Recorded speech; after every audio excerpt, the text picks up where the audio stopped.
Thank you and welcome to the show this morning.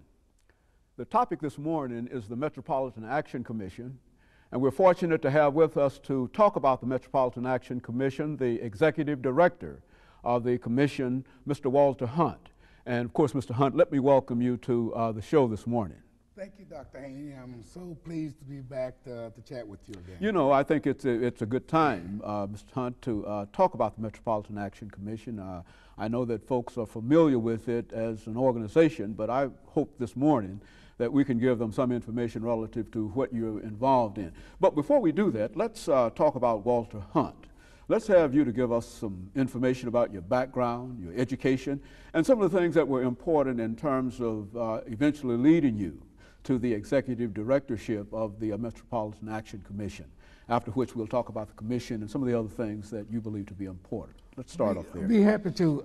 You know, I've had a career that has been just glorious. I started out at the as a paratrooper with the 101st Airborne Division right out of high school, and after that, of course, I came and matriculated at Tennessee State University, where I first met you, by the way. After graduating TSU, I was fortunate enough to get a job with a congressman, and I spent 10 years in Congress working on various community issues, which was a very, very learning experience, a good learning experience. And following that, I came back from Congress and I worked in the mayor's office for an opportunity for a short time. And from there on into the directorship of the Metropolitan Action Commission. But let me say that during my tenure in Congress was the eye-opening about the community needs and what category of people who really need the services. We find that in every city, in every state, there are the underemployed, the undereducated, and they need assistance. It's not that there are just people who are down and out. These are great people who just need some assistance, get pointed in the right direction. And that was the experience that I got in the period that I was working in Congress. These are the so-called working poor. Working poor, exactly, exactly. And we'll talk about that a little bit later, how we handle that. But after coming back from Congress, then I was able to work in the mayor's office. There and again, I had an opportunity to work in the community, to look at the community needs, to look at job, affordable housing, and employment opportunities and things of that nature. From there, I went down to the Metropolitan Action Commission and became director there. It didn't take me long to see that that same need was there in the Nashville community, and that agency deals with those unemployed, uneducated individuals directly. When I first took over as director of the Metropolitan Action Commission, we had 478 students in the Head Start program. We were able to increase that number to about 1,200. I have about 264 employees, and my role now is still trying to find out how best to help these people that need the services. You know, I think, Mr. Hunt, in terms of the Metropolitan Action Commission itself, I think what would be quite instructive in terms of the number of people that you serve is to give us some idea about that commission. I know that Head Start and other programs that you've talked about on a number of occasions, I know that all of these are programs that came out of the 60s. But what about the commission? I mean, where do you put that in terms of its social responsibilities? Its responsibility of that commission is to look at the needs of the community, to create programs to meet those needs. And you're right, the program started in 1964 under under President Johnson's administration to take a look at how we could eradicate poverty.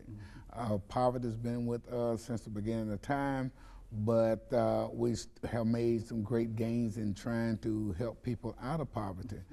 The agency in itself is a safety net. It's not so much a welfare agency because we don't give people stipends on a monthly basis. We look at a program that an individual may want to participate in, and we will give them that assistance at that particular time, and that person cannot use that program again for a 12-month period. So it is a real assistance program. I mean, there's nothing permanent about the aid that you render. There's nothing permanent about it, and then we have various programs, but an individual can come in and use each program at least once the program year. This allows us to provide the service across the community rather than giving one family or one individual all of the services.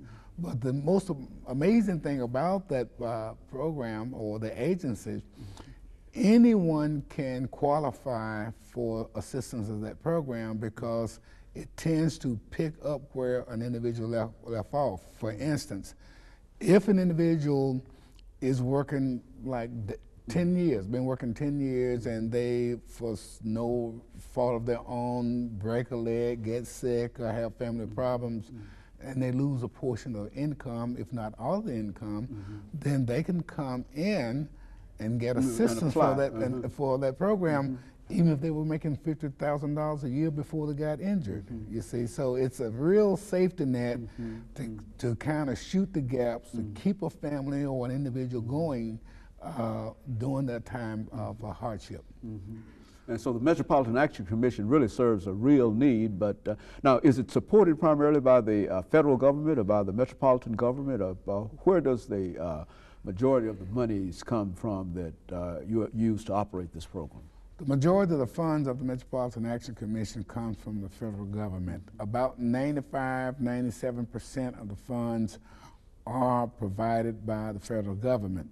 They do have a clause in there in the Head Start program where the city has to match it by 25% on the dollar.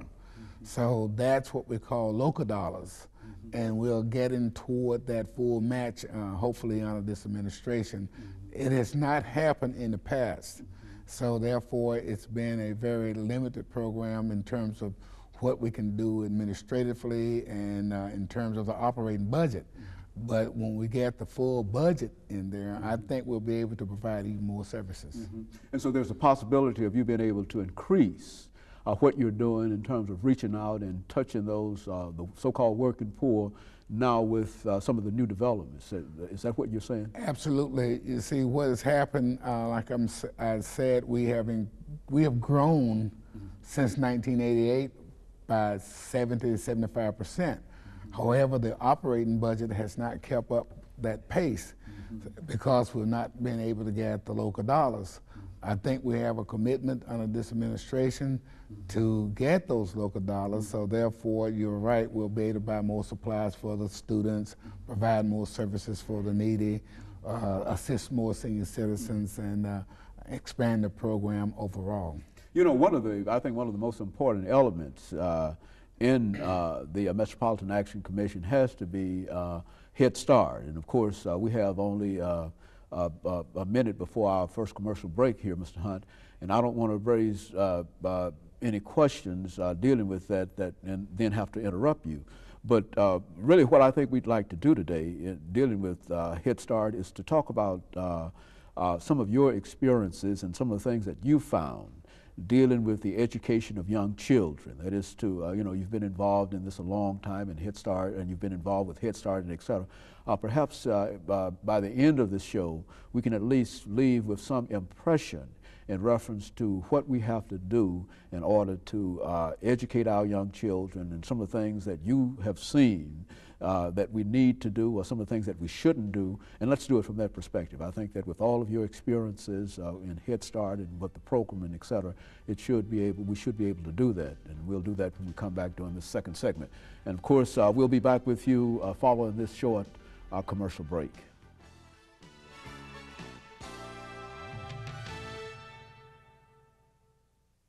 Thank you and welcome back to the second segment of the show for today. The topic is the Metropolitan Action Commission, and we're talking to the Executive Director of the Metropolitan Action Commission, Mr. Walter Hunt. And of course, Mr. Hunt, before we had our first commercial break, I think we sort of promised that we would give you an opportunity during the second segment to talk about education within the frameworks of the Metropolitan Action Commission. And so let's do that. Let's have you to talk about it from whatever perspective you wish to use.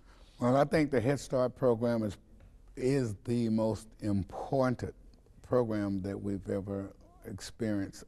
It's the only program that I recall surviving both parties, Republicans and Democrats in Congress, and the program has really grown. We, across the state of Tennessee, have served about 1 million students since the program was created. Just across Tennessee. We've done probably about 750,000 right here in Nashville alone. But let me say, first of all, how important this program is, because about 3 years ago, there were no mandatory kindergarten laws in the state of Tennessee. So therefore, the undereducated, some young poor kids did not have an opportunity to go to preschools because they couldn't afford it. So they were sitting at home for the most part, waiting until they become of age to enter the first grade. By that time, they was 2 years behind. They recognized this years ago, and the program, the Head Start program, although it is a national program, actually started right here in Nashville by a lady by the name of Susan Gray, and she took that concept to Sergeant Shriver in Washington, and it was developed at that point. But since that time, the program, as I said, has grown tremendously. One of the things that we find in a lot as early as the Head Start students is some of the same problems that we see in the older kids today. They have sometimes a lack of self-esteem, lack of direction, because they've not had that kind of training. So when we look at the students that we have put through the Head Start program, they tend to do better in school. They are more adept to learning.